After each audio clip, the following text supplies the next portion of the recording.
మీ బంగారం తాకట్టులో ఉందా? విడిపించుకోలేక ఇబ్బందులు పడుతున్నారా? అయితే మీ బంగారాన్ని వెంటనే విడిపించి కొంటాం. గణేష్ గోల్డ్. మీరు సంప్రదించాల్సిన ఫోన్ నంబర్లు 9160-266-916, 8712619507.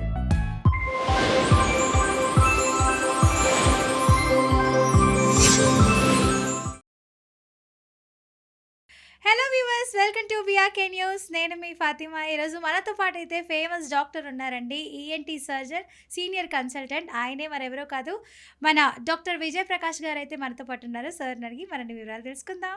సో ఏం లేదండి, చాలామందికి ఈఎన్టీ ప్రాబ్లమ్స్ వస్తాయి, అంటే గొంతు, ముక్కు, చెవి ప్రాబ్లమ్స్ వస్తూ ఉంటాయి.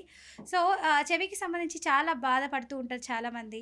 సో అలాంటి వాళ్ళందరికీ అసలు ఎలాంటి ప్రాబ్లమ్స్ వస్తున్నాయి, దానివల్ల మనం ఎలా ఉపశమనం పొందొచ్చు, సర్జరీస్ ఎందుకు చేస్తారు, ఎలాంటి ప్రాబ్లమ్స్ ఉంటాయి, సో చాలామందికి అవగాహన ఉండదు. సో దాని గురించి అయితే సార్తో మాట్లాడి మొత్తం పూర్తి ఇన్ఫర్మేషన్ అయితే లాగేద్దాము. సో అడిగి మాట్లాడిద్దాం. నమస్తే sir. Namaste. How are you? I'm good, thank you. Okay sir, can you please explain us about yourself? Okay, my name is Dr. Vijay, and I'm working as a senior consultant in Brinchies People Hospital at Banjara Hills. I have about 17 years of experience after completing my master's in ear, nose, and throat diseases from Bombay. And thereafter, I have got 2 fellowships. One is fellowship in laryngology and voice disorders from US in Portland. And the second one is a cochlear implant fellowship from Gujarat University. Sir, can you please explain us about the ENT, how you became the ENT specialist? How I became an ENT specialist. Okay, that's a long question.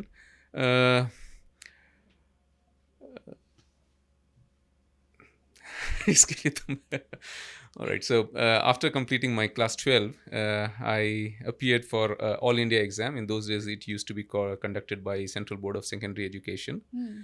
And based on my rank, I chose to join Grant Medical College, which was one of the prestigious medical colleges in those time. It still is a prestigious medical college. And that's how I ended up joining that college. And my curriculum was about 5.5 years, where after which I got a degree of MBBS. Oh. And thereafter, I appeared for an All India exam to get into the master's curriculum. So I finished my master's in ear, nose, and throat from Bombay University again. And thereafter, I have, like I mentioned earlier, I have completed 2 fellowships. One is from US, and the other one is from Gujarat University.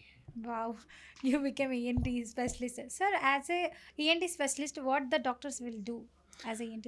So basically, ENT stands for ear, nose, and throat. Additionally, there is a head and neck surgery component to it as well, which includes parts adjoining ear, nose, and throat. And generally, for ear diseases, we talk about hearing loss, ringing sound in the ear pain, balance disorders. And for nose, we talk about blocked nose, infections in the nose, sinus problems, sinus infections, bleeding from the nose, and other problems related to structures around the nose. For throat, generally we talk about voice disorders, difficulty in swallowing, and like I mentioned earlier, for head and neck disorders, we look for head and neck cancers, and not cancerous disease of the head and neck, for example, simple lumps, cysts, and other things. Okay sir, आपके पास कोई भी patient आते ना आपके साथ, आपके सामने, सो उन लोगों बोलते हैं मुझे ईयर प्रॉब्लम है, थोड़ा पेन ज़्यादा हो रहा है, थोड़ा येलो जैसा थोड़ा लिक्विड बाहर का आ रहा है करके बोलते रहते, तो ऐसा लगा तो क्या है प्रॉब्लम?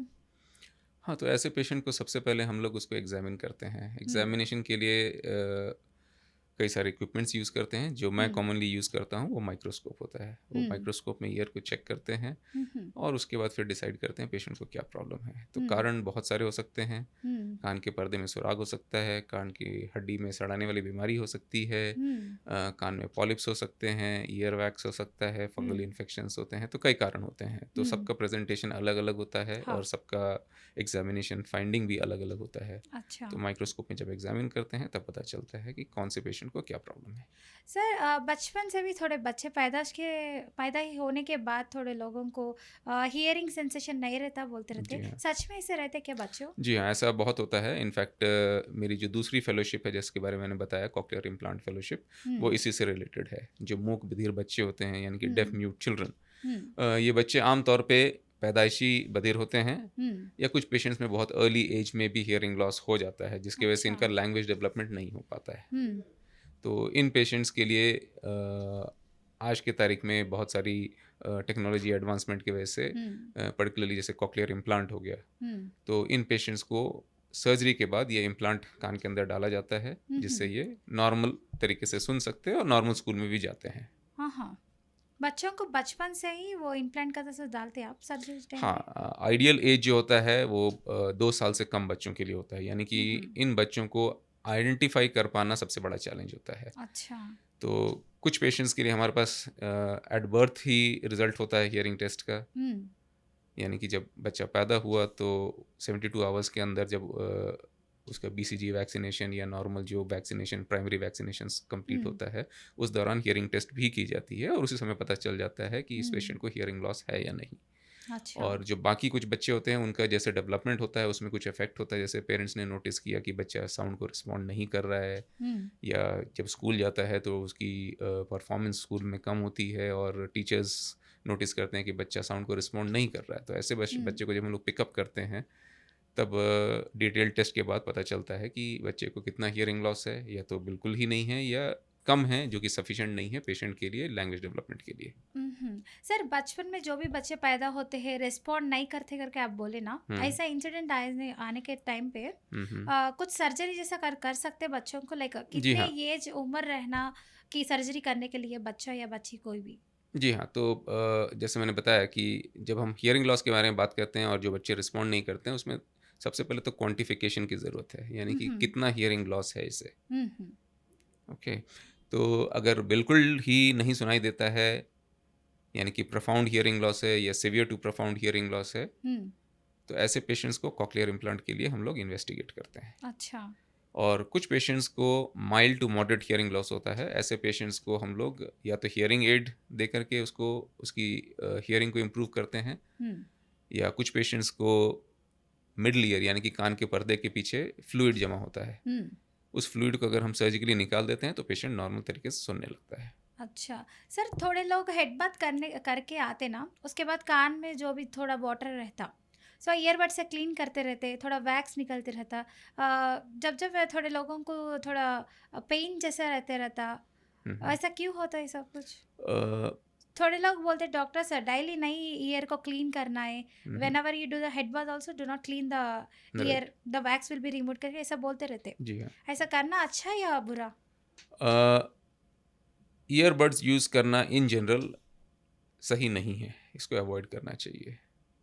ओके, नेचुरल तरीका या कुदरती तरीका ऐसा है कि कान में जो ईयर वैक्स बनता है, जो कि कान में ही बनता है, बाहर से नहीं आता है, तो ये आप हमारे कान को प्रोटेक्ट करने के लिए रिक्वायर्ड रहता है। It's a natural thing.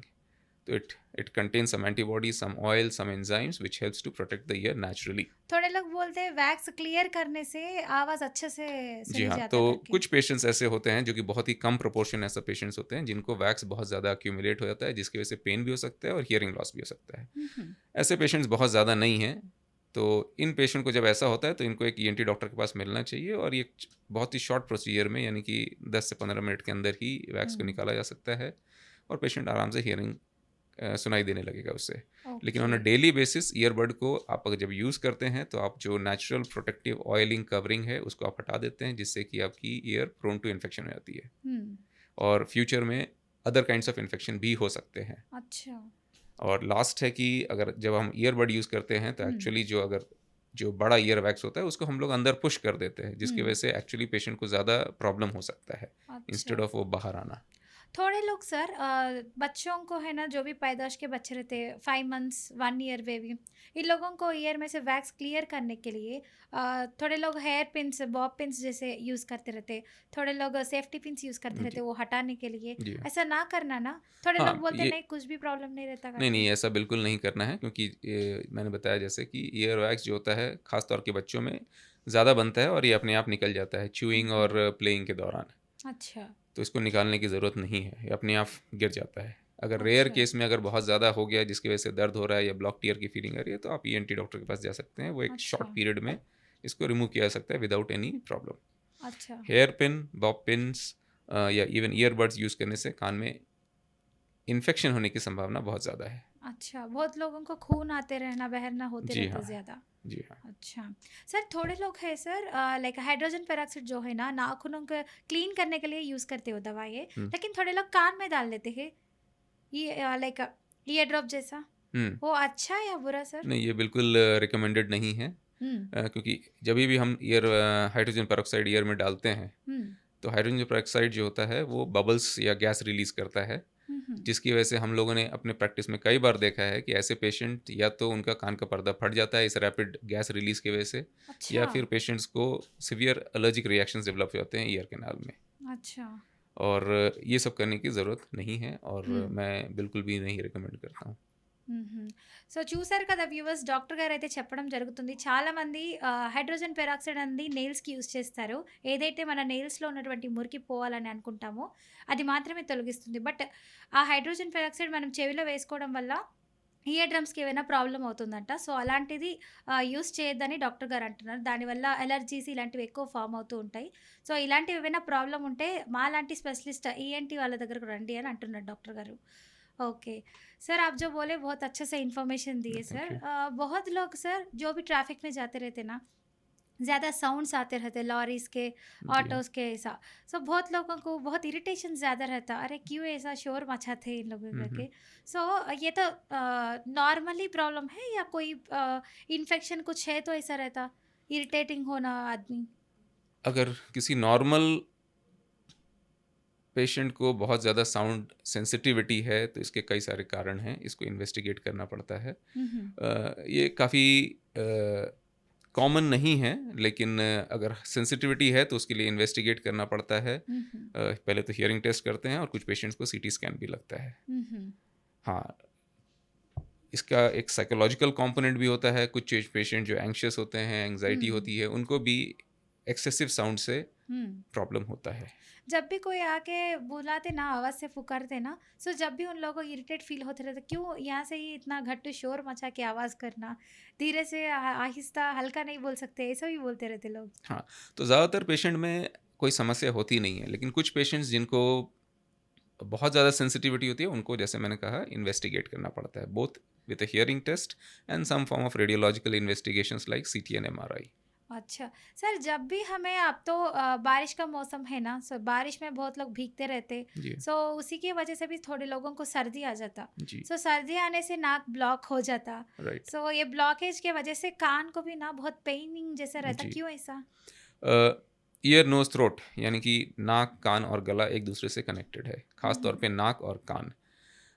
तो नाक के पीछे भाग में यूस्टेशन ट्यूब होता है, जो कि नाक और कान को कनेक्ट करता है। इसे हुँ, वेंटिलेशन ट्यूब भी कहते हैं, यानी कि कान का अंदरूनी भाग यानी कि मिडल ईयर को हवा जो जाती है वो नाक के रास्ते जाती है इस ट्यूब के अच्छा। थ्रू।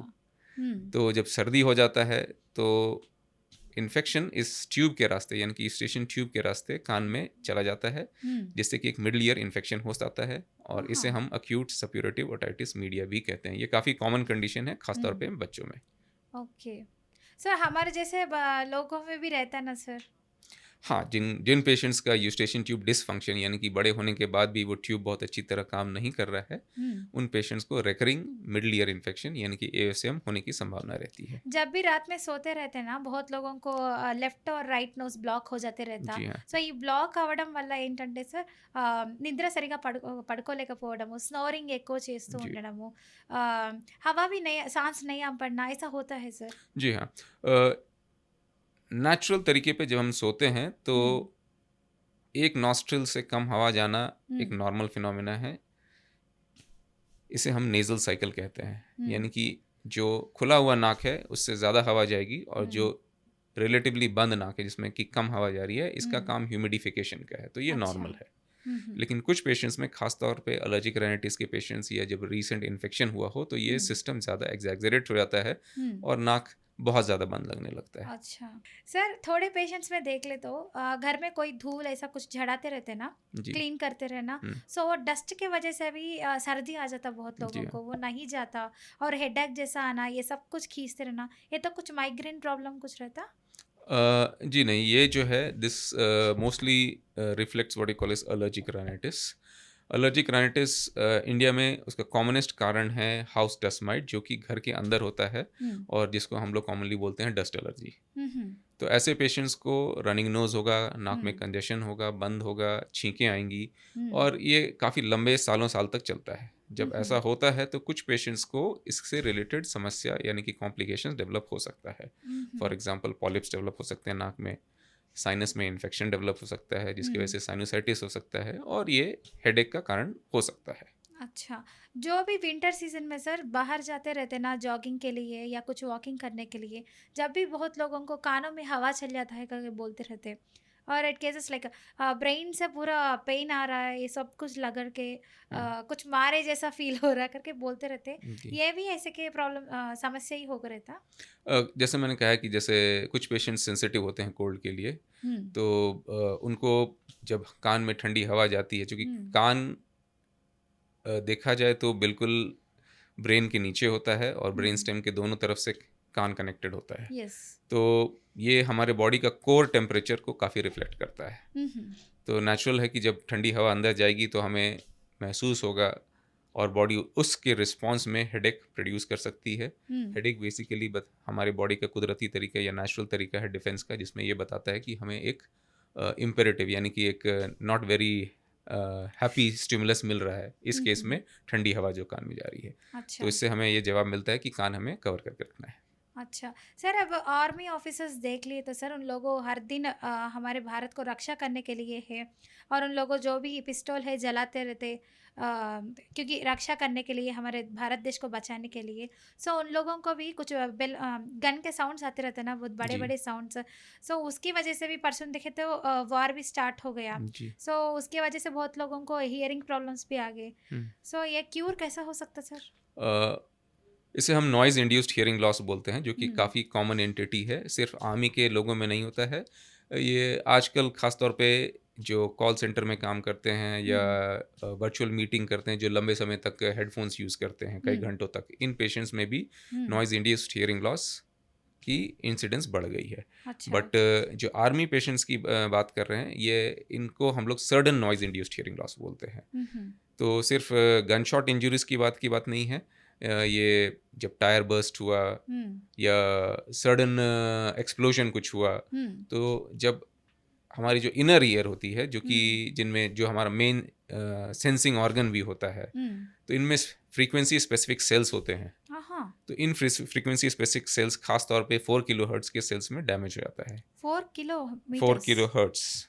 अच्छा। तो ये साउंड का एक मापदंड है जो हमारी बॉडी में हम अबाउट 20 हर्ट्ज से 20,000 हर्ट्ज को हम सुन सकते हैं, लेकिन सबसे इम्पॉर्टेंट जो दिनचर्या के रोज़मर्रा के साउंड्स होते हैं उनमें 125 हर्ट्ज से लेकर के 6 किलो हर्ट्ज तक सुनते हैं। और अच्छा। इस रेंज में ज़्यादातर आवाज़ें हमें मीनिंगफुल होती है। अगर कुछ एक्सप्लोजन हुआ, बॉम्ब से सब ब्लास्ट होते रहते ना, तो थोड़े लोगों को हियर जो भी है सुन नहीं सकना, ऐसा होते रहता ना। जी हाँ, ये काफ़ी तो कॉमन लोगों है। को कुछ इलाज है या they will be become deaf only? तो डम्ब? इसमें क्या है कि अगर तुरंत हम एक ईएनटी डॉक्टर को मिलेंगे, तुरंत का मतलब होगा यहाँ अगर हम 48 टू 72 आवर्स के अंदर अगर ईएनटी डॉक्टर को मिलते हैं, तो इस दौरान कोशिश की जा सकती है स्टेरॉइड्स वगैरह दे करके, both in the form of tablets and year injections, जिससे कि ये जो डैमेज हुआ है इसको कंट्रोल किया जा सके और या इसको कुछ केसेस में रिवर्स भी किया जा सकता है। अच्छा। बट अर्ली इंटरवेंशन इसमें इम्पॉर्टेंट है। अच्छा सर, थोड़े लोग रहते सर जो भी शादीशुदा के लोग रहते ना, लेडीज और जेंट्स वट एवर, बट कहीं भी जाते ना तो सब लोग उन लोगों को साउंड इंजीनियर्स को कुछ भी नहीं सुने जाता, ऐसा चुगलियाँ करते रहते ना, उन लोगों के हंसा मजाक उड़ाना ऐसा करते रहते ना, they are feeling very shy ji. Because why I born like this, ऐसा सोचते रहते बहुत लोग। सो उन लोगों को भी सुनने के लिए बहुत इंटरेस्ट रहता, लेकिन वो जो ईयरबड्स जैसे हम गाने सुनते हैं ना, वैसे के छोटे छोटे चिप्स जैसे रखते हैं उन जी। लोगों, सो वो उससे कुछ साइड इफेक्ट्स रहते क्या उन लोगों को? नहीं जी, अगर मैं समझ पा रहा हूँ सही, तो I think you are talking about hearing aids. तो हियरिंग एड्स जो होते हैं उसके काफ़ी सारे मॉडल्स होते हैं और ये एक ऑडियोलॉजिस्ट यानी कि एक ट्रेंड टेक्नीशियन द्वारा प्रोग्राम डिवाइस होता है। तो इनको लॉन्ग टर्म यूज़ के लिए ही बनाया जाता है और इसलिए इनमें कोई साइड इफ़ेक्ट की संभावना बहुत कम। वो लोग जो भी जब सोने के लिए जाते रहते ना, जब उन लोगों को हटा सकते हैं वो ईयर जी को? हाँ, इनको सोने के टाइम पे हटा देना चाहिए। अच्छा, सो बाहर कुछ जाने का है तो फिर वो चिप लगा लेना। जी हाँ। ओके, नहीं तो उन लोगों को आवाज़ नहीं सुने जाता। हाँ, अच्छा। ये प्रोग्रामेबल डिवाइस होता है, तो हुँ। अलग-अलग पेशेंट्स का अलग-अलग हियरिंग लॉस होता है। कुछ पेशेंट्स को ऐसे साउंड में प्रॉब्लम होती है जो कि बाहर की साउंड होती है। हुँ। तो इन पेशेंट्स को नेचुरली बाहर जब जाएँगे तो इनको हियरिंग एड वेयर करना पड़ता है। अच्छा, सर आप ईएनटी सर्जन ना, जी। सो आपके पास कैसे पेशेंट्स आते हैं आपके पास सर्जरी के लिए?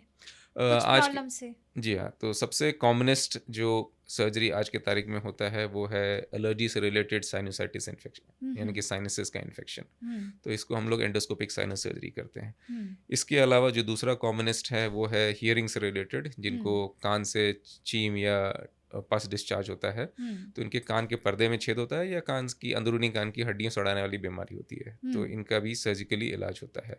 हुँ, तीसरा जो कॉमनेस्ट है वो है स्नोरिंग माउथ ब्रीदिंग का प्रॉब्लम, जो कि हुँ, खासतौर पे बच्चों में होता है या इवन यंग एडल्ट्स में होता है, जो हुँ, लार्ज टॉन्सिल और एडिनॉइड की वजह से होता है। अच्छा, ऐसे पेशेंट्स को टॉन्सिल और एडिनॉइड सर्जरी करते हैं। हुँ, तो ये 3 हमारे कॉमनेस्ट हैं। इसके अलावा और कई सारे हैं, जैसे वॉइस रिलेटेड इश्यूज़ हैं, जिनमें भी हम लोग वॉइस रिलेटेड सर्जरीज़ करते हैं। सर वो सर्जरी करने के लिए कितना टाइम पड़ेगा आपको? वो अलग-अलग पेशेंट्स का अलग-अलग रहता है depending hmm, on the surgery. Okay. Hmm, एक अ 1 आवर रहता सर्जरी? कुछ सर्जरीज़ बहुत ही छोटे होते हैं, तो उनको 30 मिनट्स टू 40 मिनट्स में भी किया जा सकता है, हुँ, 15 मिनट में भी किया जा सकता है, हुँ, और ज़्यादातर सर्जरी उसको 1 से 2 घंटा लगता है कम से कम। First time when you are doing the operation, don't you feel afraiding like, oh my god, I'm touching the ear, seeing everything in the ear, whatever the you said some kind of hmm. like pupil something बोले ना, सो ऐसा कुछ different variety of cases आते रहते, थोड़े accident cases रहते। हाँ, ear drum का अंदर थोड़ा वो जो वेस्टेज हटाने के लिए आपको डर नहीं लगता वो अंदर देखने के टाइम पे? नहीं, इसमें क्या है कि जब आप ईएनटी सर्जन बनते हैं उसके पहले आप 5.5-6 साल ऑलरेडी एमबीबीएस डॉक्टर रहते हैं, మ్మ్. तो डर का फैक्टर वहाँ पे चला जाता है। మ్మ్. जहाँ భయం तक అక్కడే వదిలిపోతుందంటండి. और जहाँ ఓకే. तक बात है फर्स्ट टाइम सर्जरीज़ का, तो उस समय आप immediately you are not allowed to do the surgery on your own in the first time. You usually assist at least 10, 15, 20 cases hmm. with a senior before you are given a free hand. Hmm. And even when you're giving a free hand, hmm. a supervisor will be guiding you through the hmm. process. This spray you have to apply on the hair. Year sorry. Yes. Okay sir, वो जो spray रहता है ना कान में डालते क्या sir, वो बहुत लाइक टिंचर जैसा रहता बोलते रहते बहुत लोग, मुझे नहीं पता इसके बारे में। स्प्रे कुछ डालते हैं और वो जो अंदर रहता है ना सड़ा हुआ वो हाँ। येलो और रेड कलर हम्म, वाला, हम्म, सो वो बहुत छोटा हो जाता बोलते रहते। Many people will use like some sinus problem बहुत लोगों को रहता है ना, जी। कॉटन्स यूज़ करते रहते हैं कान में डाल के नहाना ऐसा करते रहते। सो सब बहुत लोग बोलते हैं कॉटन हमारे ईयर्स में अटक गया करके, फिर वो रिमूव कर सकते? जी हाँ, वो बहुत ही इजी प्रोसीजर है। उसके हम्म, लिए जैसे मैंने बताया, एक नॉर्मल एग्जामिनेशन में भी हम माइक्रोस्कोप या ऑटोस्कोप यूज़ करते हैं। हम्म, तो अगर कुछ अटक गया है तो उसको माइक्रोस्कोपिक व्यू में या डायरेक्ट विजन के अंदर हम्म, प्रॉपर इंस्ट्रूमेंट्स के साथ निकाल देना, आराम से निकाला जा सकता है। तो आप तो नहीं डरे हुए first time when you are नहीं। Doing the surgery? नहीं। नहीं. नहीं। ओके, सो आपको जो ईएनटी सर्जन बने ना, आपको कैसा रहता काम करने के टाइम पे? ईएनटी सर्जन होने का बहुत अच्छा फ़ायदा है, हम्म, क्योंकि एक तो इसमें आप जिस सब स्पेशलिटी, यानी कि ईयर सिर्फ या सिर्फ नोज़ या सिर्फ थ्रोट या सिर्फ वॉइस या सिर्फ पीडियाट्रिक्स या इवन फेशियल प्लास्टिक में एक कोई डिसिप्लिन चूज़ के भी अपने आप को उसमें डेवलप कर सकते हैं। हम्म, एक बड़ा एडवांटेज है। हम्म, दूसरा क्या है कि इसमें मेडिकल कंपोनेंट, यानी कि नॉन सर्जिकल कंपोनेंट भी काफ़ी ज़्यादा है। फॉर एग्जांपल सोर थ्रोट हो गया, एलर्जिक राइनाइटिस हो गया, या फिर ईयर इन्फेक्शंस हो गया, इनको हम लोग मेडिकली मैनेज कर सकते हैं। हर पेशेंट्स को सर्जरी की ज़रूरत नहीं पड़ती है, तो अच्छा। आप अपनी प्रैक्टिस उस डायरेक्शन में भी कर सकते हैं। यानी कि आप सिर्फ मेडिकल या मेडिकल इन सर्जिकल या प्रेफरेबली सर्जिकल के डायरेक्शन में प्रेफर चूज़ कर सकते हैं। अच्छा सर, हमारे ईयर्स को जो भी आदमी बात करते हैं आवाज़ सुनने के लिए और कुछ प्रॉब्लम नहीं आने, समस्या से बचने के लिए ईयर्स को कैसा प्रोटेक्ट करनी चाहिए हम?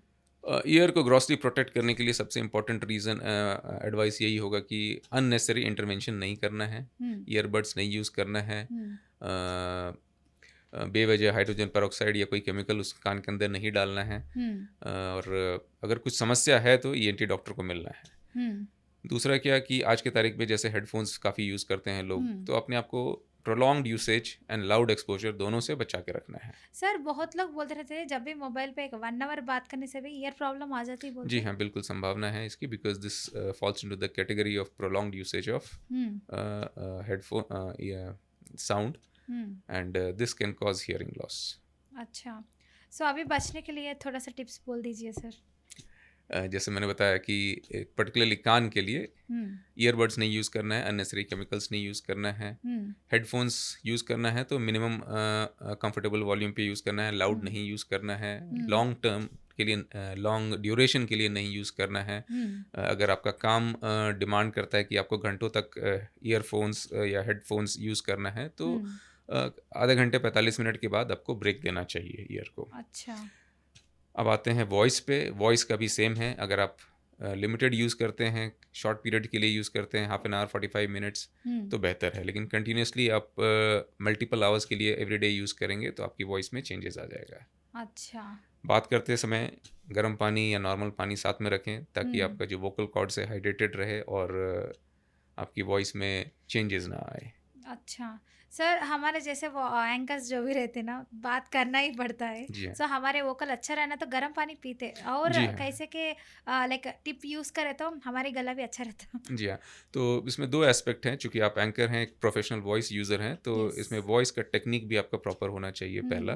कभी कभी डबिंग बोलना रहता, एडवर्टाइजमेंट बोलना जी रहता। हाँ, हम्म, तो वॉइस टेक्निक में आपका जो ब्रेथ सपोर्ट है, प्रोजेक्शन है और स्ट्रेन नहीं होना चाहिए वोकल कॉर्ड्स और गले के ऊपर।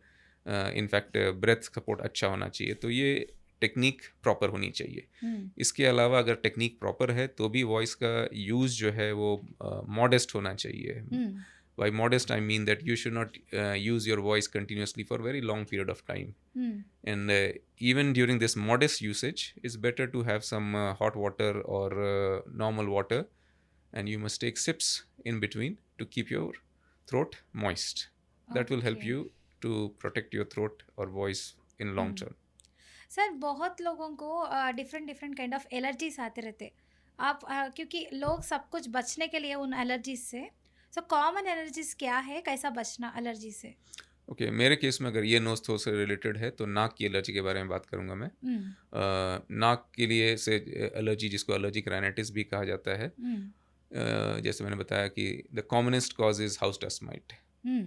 तो ये हमारे घर में ग्रो करता है, हमारे साथ रहता है, हमारी जो एक्सफोलिएटेड यानी कि डेड स्किन है इनको फीड करता है और ये हमारे साथ ही रहता है। तो इसको मिनिमाइज़ करने के लिए बेस्ट तरीका है कि घर में की साफ़ सफाई हमेशा रेगुलर होती रहे। और इससे भी ज़्यादा इम्पॉर्टेंट है कि अगर घर में वेंटिलेशन और सन एक्सपोजर की सुविधा है तो वो हमेशा यूज़ करना चाहिए, यानी कि रूम को खुला रखना चाहिए और फ्रेश हवा आना जाना चाहिए। और सन अगर आ रहा है तो बहुत अच्छी बात है। अच्छा सर, बहुत लोग बोलते हैं कुछ आइसक्रीम खाने से टॉन्सिल्स आ गए करके बोलते रहते, ये सब कुछ बहुत पेनिंग है, गला बहुत बड़ा हो गया बोलते रहते, ऐसा क्यों होता सर? ये अगेन एक मिसकॉन्सेप्शन की तरह है। ख़ास तौर पे ऐसे पेशेंट्स जो होते हैं इनको ऑलरेडी एलर्जिक राइनाइटिस होता है। एलर्जिक राइनाइटिस सिर्फ नाक को नहीं इन्वॉल्व करती है, एक्चुअली आँख, साइनसेस, गला और ईयर को भी इन्वॉल्व करती है। तो ऐसे पेशेंट्स में जब आप कोल्ड खाते हैं तो चूंकि आप एलर्जिक राइनाइटिस के बैकग्राउंड है आपकी, तो आपका जो स्किन है माउथ का या टॉन्सिल्स के एरिया का, वो ऑलरेडी सेंसिटिव है, उसमें म्यूकस हाइपरट्रोफी है, यानी कि जो म्यूकस बनाने की क्षमता है उस सेल्स में काफ़ी ज़्यादा है। तो ऐसे पेशेंट जब भी कोल्ड खाएंगे तो उनकी म्यूकस प्रोडक्शन बढ़ जाती है, ब्लड फ्लो जो होता है उस एरिया में कॉम्प्रोमाइज़ हो जाता है और कुछ पेशेंट्स को उसकी वजह से कंजेशन हो जाता है, जो कि इन्फेक्शन की तरह लगता है लेकिन इन्फेक्शन होता नहीं है। और कुछ पेशेंट्स को फ्रीक्वेंटली बाद में इन्फेक्शन भी हो सकता है, बिकॉज स्टैग्नेंट म्यूकस जो होता है वो इन्फेक्शन का कारण होता है। म्यूकस माने जो कैसा like form, like which kind of food के वजह से फॉर्म होता है? नहीं, म्यूकस जो होता है वो हमारे जो भी नाक और गले या माउथ ओपन करेंगे तो जो पिंक कलर के जो स्किन होता है उसको म्यूकोजा कहते हैं, यानी कि एक ऐसा स्किन जो म्यूकस बनाने की क्षमता रखता हो। अच्छा। तो एलर्जिक राइनाइटिस पेशेंट्स में ये सेल्स जो म्यूकस बनाते हैं वो ऑलरेडी काफ़ी ज़्यादा होते हैं। और तो इसीलिए आइसक्रीम्स खाते रहते हैं बहुत लोग, ठंडी कोल्ड ड्रिंक्स पीने के लिए इंटरेस्टेड देखते रहते हैं। जो भी बारिश का समय में भी खाते रहना चॉकलेट्स ऐसा रहता है। सर ऐसा भी टॉन्सिल्स आते सर? नहीं, टॉन्सिल्स जो होता है जैसे मैंने बताया कि ये एलर्जिक राइनाइटिस के पेशेंट्स में ख़ास तौर पे अपने आप में सेंसिटिव होते हैं, ये बड़े हो जाते अच्छा। हैं और बार-बार बड़े होने की वजह से उसके अंदर कुछ जो मैकेनिज़्म होता है, जो क्रिप्ट्स होते हैं, वो ब्लॉक्ड हो जाते हैं जिसकी वजह से इन्फेक्शन होने की संभावना रहती है। बट टॉन्सिल्स आने डायरेक्ट से ही ऑपरेशंस बोलते रहते, ये कितना दूर को सही है? हाँ, तो टॉन्सिल्स का ऑपरेशंस का यूजुअली 2 क्राइटेरिया रखते हैं हम लोग। एक तो हम्म। रिपीटेड इन्फेक्शन का क्राइटेरिया है, हम्म। जिसमें कि साल में 3-4 बार सीवियर इन्फेक्शन होता है जिसकी वजह से एंटीबायोटिक या फीवर दोनों एंटीबायोटिक लेना पड़ता है और फीवर होता है ऐसे पेशेंट्स को। हम्म। तो ये एक इंडिकेशन हो गया जिसको हम लोग रिकरेंट टॉन्सिलाइटिस बोलते हैं। अच्छा। दूसरा इंडिकेशन है ऑब्स्ट्रक्शन, यानी कि सांस लेने में तकलीफ होना। हम्म। तो जब ऑब्स्ट्रक्शन होता है तो पेशेंट स्नोर करता है, माउथ ब्रीथ करता है, हम्म। उसकी स्लीप इफेक्ट हो जाती है। तो ये दूसरा इंडिकेशन है सर्जरी का। सर बहुत लोगों को जो भी स्नोरिंग होते रहता है ना, गुर्राटे ज़्यादा मारते रहते, जी। क्यों ऐसा स्नोरिंग? स्नोरिंग के बारे में बोलूँगा तो इसमें 2 कैटेगरीज में डिवाइड करूँगा पेशेंट्स को। एक तो जो छोटे बच्चे होते हैं जिनमें टॉन्सिल एडिनॉइड बड़ा होने की वजह से स्नोरिंग हो सकता है। जैसे मैंने बताया कि obstruction will produce snoring in these patients. इसी के ऑपोजिट दूसरे ग्रुप ऑफ पेशेंट्स हैं जो कि एडल्ट्स हैं, जो कि बड़े हो गए हैं। तो इन पेशेंट्स में यूजुअली टॉन्सिल और एडिनॉइड की वजह से स्नोरिंग नहीं होता है। इन पेशेंट्स में ऑब्स्ट्रक्शन जो होता है वो फैट की वजह से होता है। फैट की वजह से? फैट की वजह से। बहुत लोग बोलते थक गए ज़्यादा काम करके इसलिए ही ये स्नोरिंग आता बोलते रहते। वो एक माइनर सबसेट है जिनमें snoring due to poor muscle tone, यानी कि बहुत ज़्यादा थक गए हैं तो मसल जो है रिलैक्सेशन मोड में जाना चाहता है, तो टंग खास तौर पे जो कि एक बड़ी मसल है वो उसमें फ्लॉपीनेस आती है, तो वो अच्छा। टेम्पररी होता है। लेकिन जो रिकरिंग स्नोरिंग है, एवरीडे स्नोरिंग है एडल्ट्स में, ये यूजुअली फैट एक्यूमुलेशन की वजह से होता है, जो कि टंग में फैट एक्यूमुलेट हो गया, थ्रोट यानी कि पूरे गले के चारों स्ट्रक्चर की तरफ फैट एक्यूमुलेट हो गया, जिसकी वजह से हमारी ब्रीदिंग पैसेज जो है वो नैरो हो गई। अच्छा। और जब नैरो एयर पैसेज से सांस लेंगे हम तो वाइब्रेशन होगा, जिसको स्नोरिंग बोलते हैं। अच्छा सर, सर्दी से नहीं, सर्दी नहीं आने के लिए अगर सर्दी स्टार्ट हुआ तो फर्स्ट नाक में से पानी आने से होते रहता ना, जी। उसके बाद सर्दी ज़्यादा होते रहता, थोड़े लोग को 1 मंथ भी नहीं कमती होते रहता, जो भी है सिट्राजिन ऐसा थोड़े टैबलेट्स है ना वो भी यूज़ करते, फिर ब्लॉकेज रहता, फिर नहीं जाता सर्दी, ऐसा क्यों होते रहता सर? तो ऐसे पेशेंट जिनको बहुत लंबे समय तक सर्दी रहता है, ये मेरे ख्याल से इनमें ये पेशेंट्स एलर्जिक राइनाइटिस के पेशेंट्स हैं। अच्छा। तो एलर्जिक राइनाइटिस जैसे मैंने पहले भी बताया कि एक बहुत ही कॉमन समस्या है। हम्म। मेरा एक रफ एस्टिमेट है कि about 30% of Hyderabad population suffers from allergic rhinitis. और जो भी सर्दी रहता ना सर, फिर वो सर्दी ही गले में चले जाता, फिर वो खांसी के जैसा फॉर्म होता। जी। तो नाक, कान और गला जुड़ा हुआ है और नाक के चारों तरफ साइनसेस होती हैं। तो इन साइनसेस में और नाक से जब एक्सेसिव म्यूकस प्रोडक्शन होता है, थेमड़ा प्रोडक्शन जब बढ़ जाता है, तो वो जाहिर है गले की तरफ भी जाएगा। तो जब ये गले की तरफ जाता है और एक्सेसिव अमाउंट में जाता है तो ये सांस की नली में जब जाता है तो कॉफिंग हो जाती है। कभी कभी गला ये पूरा सूखना ऐसा कुछ रहता है ना, सेंस लाइक थोड़ा सा गर्मी गर्मी जैसा, हीट जैसा रहता, कुछ बात करते समय भी थोड़ा पेन रहना, ये भी कारण रहता। एलर्जिक राइनाइटिस पेशेंट्स में ये भी एक कारण हो सकता है, लेकिन एल्डरली पेशेंट्स में खास तौर पे और डायबिटिक पेशेंट्स में उनका जो सलाइवा प्रोडक्शन होता है यूजुअली कम होता है, जिसकी वजह अच्छा। से ये समस्या आ सकती है। सर कैसे लोगों को ऐसे के कैटेगरी रहते हैं, लाइक ऐसी समस्या लाइक डायबिटीज वाले को ही रहते हैं या दूसरे लोगों को भी? डायबिटिक पेशेंट्स को भी होता है, जो माउथ ब्रीदर होते हैं, जैसे जो पेशेंट्स स्नोर कर रहे हैं, जो कि स्नोरिंग की वजह से मुंह खोल के भी सांस लेते हैं, और जो बहुत ही एल्डरली पेशेंट हैं जिनमें सलाइवा प्रोडक्शन ऑलरेडी कम हो चुका है फिजियोलॉजिकल तरीके से, तो ऐसे सारे पेशेंट्स में ये ड्राइनेस रहेगा थ्रोट में, जिसकी वजह से थ्रोट में पेन भी आ सकता है, सॉलोइंग में भी प्रॉब्लम हो सकता है और वॉइस भी चेंज हो सकता है। अच्छा, कैसे प्रिकॉशंस लिए तो बेटर सर, तो लाइक नोज को या ईयर को कैसे प्रिकॉशन लिए तो better, not to get any kind of diseases, infections नहीं आने के लिए? नोज़ के लिए तो सबसे इम्पोर्टेंट है कि humidified air is very good, लेकिन हम ये चूज़ नहीं कर सकते हैं कि हमारा जैसा वातावरण होता है उसमें हमें सांस लेना होता है। तो उसमें कोई स्पेशल प्रिकॉशन एज सच नहीं है, लेकिन अननेसेसरी मेडिकेशंस नहीं यूज़ होना चाहिए, खासतौर पे नाक में कोई स्नॉटिंग स्नफिंग नहीं होना चाहिए, और पेशेंट्स को अगर एलर्जी इश्यूज है नाक की तो एक प्रॉपर एडिक्वेट ट्रीटमेंट होना चाहिए। अच्छा, सो बाहर बहुत लोग मेडिकल शॉप जाते ही मुझे थोड़ा ऐसा है वैसा है बोलते, वो जो मेडिकल शॉप वाला देते हैं, वही बरतते रहते हैं, फिर वो दूसरा में डालता दिया दूसरी समस्या आ जाती। ऐसा बहुत चलता है। मेडिकल शॉप को भी जाना करेक्ट है या डायरेक्ट डॉक्टर के पास ही आना?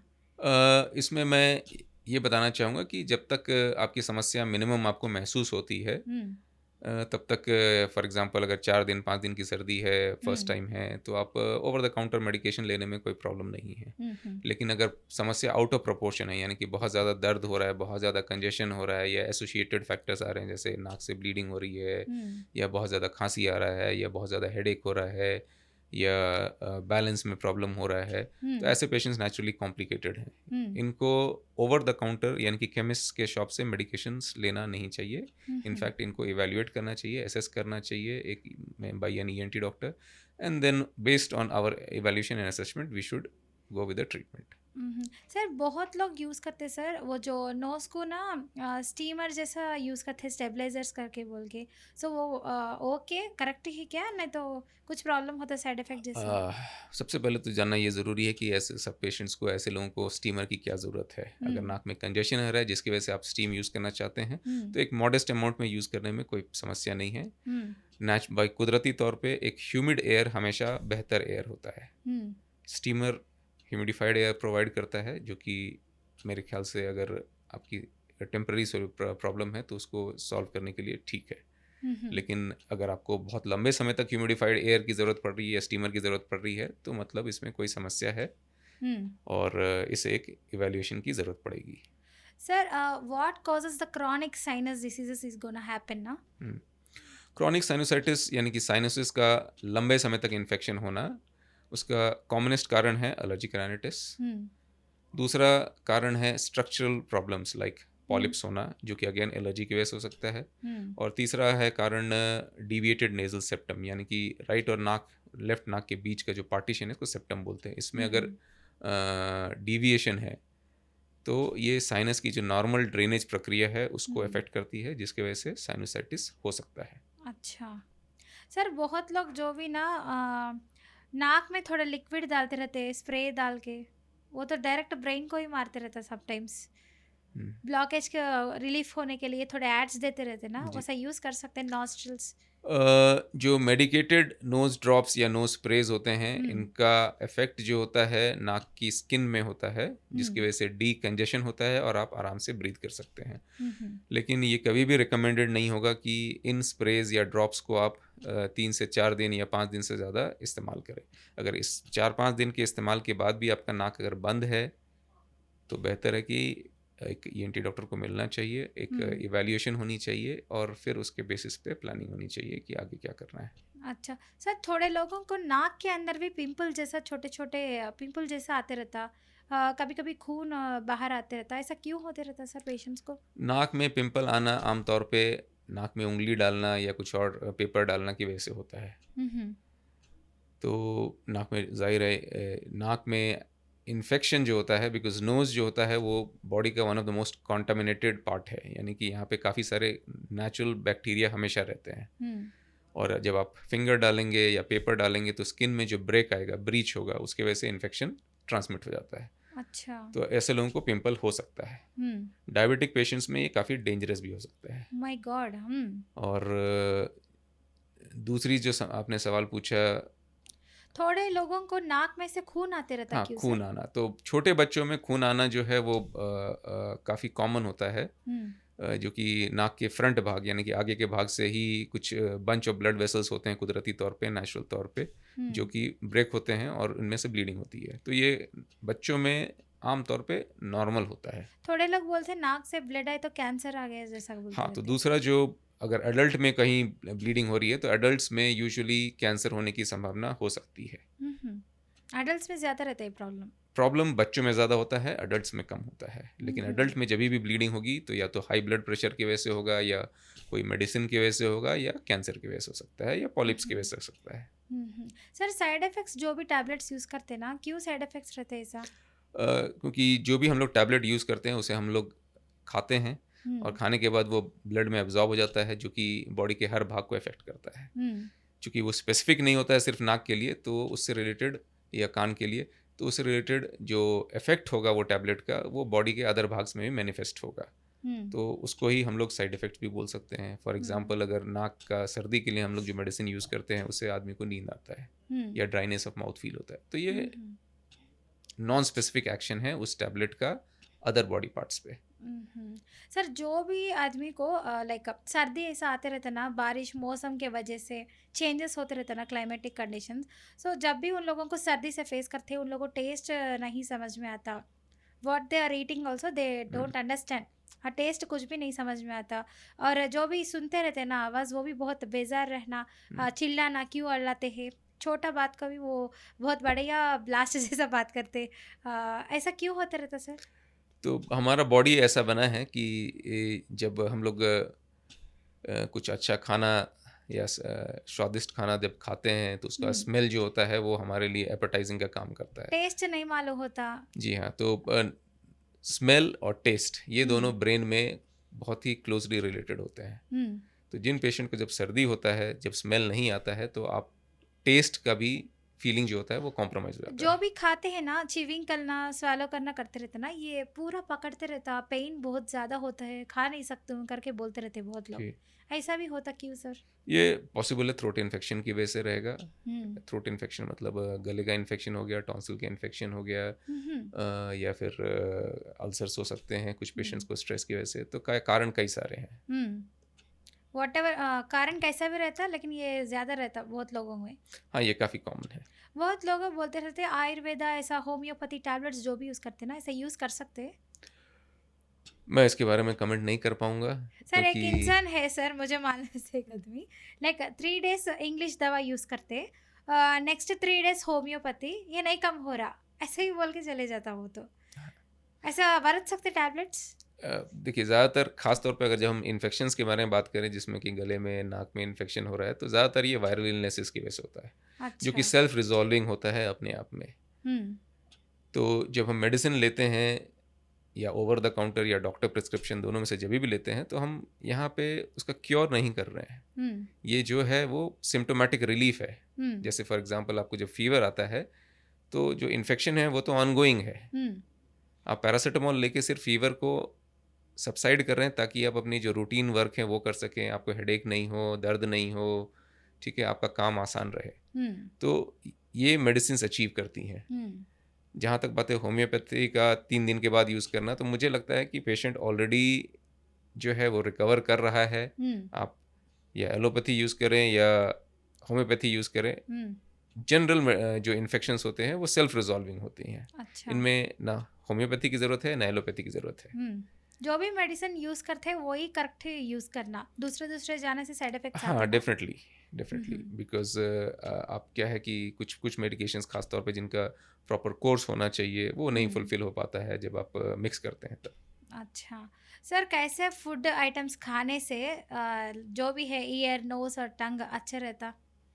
Year, nose and throat usually normal खाना, यानी कि नॉर्मल टेम्परेचर खाना, ना बहुत ही स्पाइसी ना बहुत ही सॉल्टी खाना खाने से ठीक रहता है।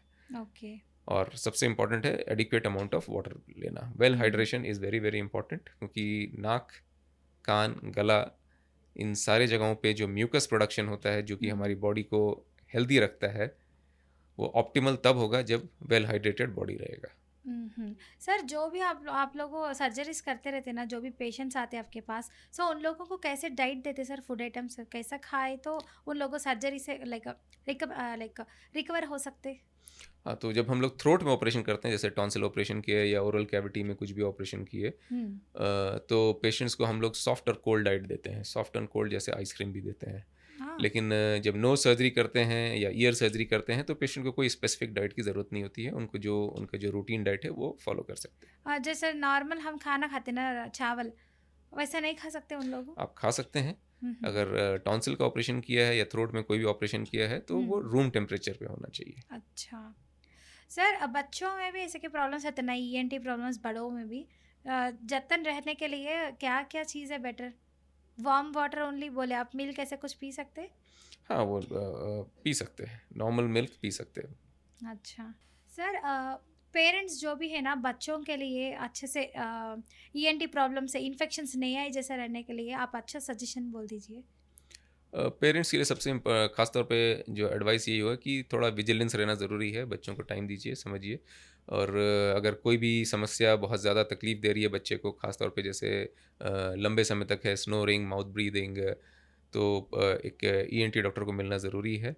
बच्चे के कान में अगर पेन हो रहा है सर्दी के बाद तो ये आम समस्या है, इसके लिए अगर बहुत सीवियर पेन है तो आप ईएनटी डॉक्टर को मिलना चाहिए। और अगर हियरिंग लॉस है, छोटा बच्चा है जिससे कि साउंड को रिस्पॉन्ड नहीं कर रहा है, तो ये भी एक इम्पॉर्टेंट एस्पेक्ट है, इसको इग्नोर नहीं करना चाहिए। इसमें इवैल्यूएशन और असेसमेंट की ज़रूरत है। ओके, नाइस सर, अच्छा इन्फॉर्मेशन दी है आप तो हमें। Sir finally one best message what you want to give to our BRK viewers about the ENT health, how we have to maintain our health okay, as a ENT doctor surgeon. Ear, nose, throat एक dynamic system है हमारे body का। और इसमें मेरा advice यही रहेगा कि जितना जो कुदरती है या नेचुरल तरीका है वही सही है। इसमें unnecessary intervention, for example earbuds use करना या ड्रॉप्स यूज़ करना अननेसेसरी इंपॉर्टेंट नहीं है। नोज़ ड्रॉप्स, नोज़ स्प्रे नहीं यूज़ करना चाहिए। माउथ और थ्रोट ताकि सही बराबर तरीके से काम करें, इसके लिए एडिक्वेट हाइड्रेशन इंपॉर्टेंट है। अननेसेसरी मेडिकेशंस नहीं लेना चाहिए। That's it. That's it sir, thank you so much sir, thank आप यू। तो बहुत अच्छा इन्फॉर्मेशन दिए हमारे बीआर के व्यूअर्स जो भी है सब लोग अच्छे से आप जो भी बोले सब लोग they will do. Okay. So, చూసారు కదా వ్యూవర్స్. సో, మన ఈఎన్‌టి అంటే ఇయర్, నోస్ అండ్ థ్రోట్ బాగుండాలంటే హాట్ వాటర్ తీసుకోవాలి. అండ్ చెవిలో చాలామంది కాటన్స్ పెట్టడము, లేదంటే ఇయర్ బడ్స్ యూజ్ చేయడం చేస్తూ ఉంటారు. సో, ఇలాంటివన్నీ చేయకూడదంట. ఏదైనా చిన్న ప్రాబ్లమ్ ఉన్నా పిల్లలకి సౌండ్ వినికిడి శబ్దం అనేది వినిపించట్లేదు అని చాలామంది భయంతో బాధపడుతూ ఉంటారు. ఏమైంది ఏంటని. సో, అలాంటి వాళ్ళు భయపడకుండా మన డాక్టర్ లాంటి వాళ్ళు చాలామంది ఉన్నారు ఈఎన్‌టి స్పెషలిస్ట్. సో, అలాంటి వాళ్ళ దగ్గరికి తొందరగా తీసుకొస్తే వాళ్ళు ఏం ప్రాబ్లమ్ అన్నది ఈజీగా చెప్పేస్తారు. సో, డైలీ హాట్ వాటర్ ఇలాంటివి తీసుకోండి అంటున్నారు. సో, ఎక్కువ వర్షాకాలం కాబట్టి వర్షాల్లో తడవడం ఇవంటి కాకుండా మంచి ఫుడ్ తీసుకొని జాగ్రత్తగా ఉండండి. వార్మ్ వాటర్ అంతే. అప్పుడు మన హెల్త్ బావుంటుంది. యాజ్ ఎ ఈఎన్‌టి స్పెషలిస్ట్ డాక్టర్‌గా చెప్తున్నానని డాక్టర్ గారైతే చెప్పారు. సో, ఐ హోప్ మీ అందరికీ బాగా వీడియో అయితే అర్థమైనట్టుంది. సో, ఇన్ఫర్మేషన్ చాలా చక్కటి ఇన్ఫర్మేషన్ ఇచ్చారు ప్రకాష్ గారైతే.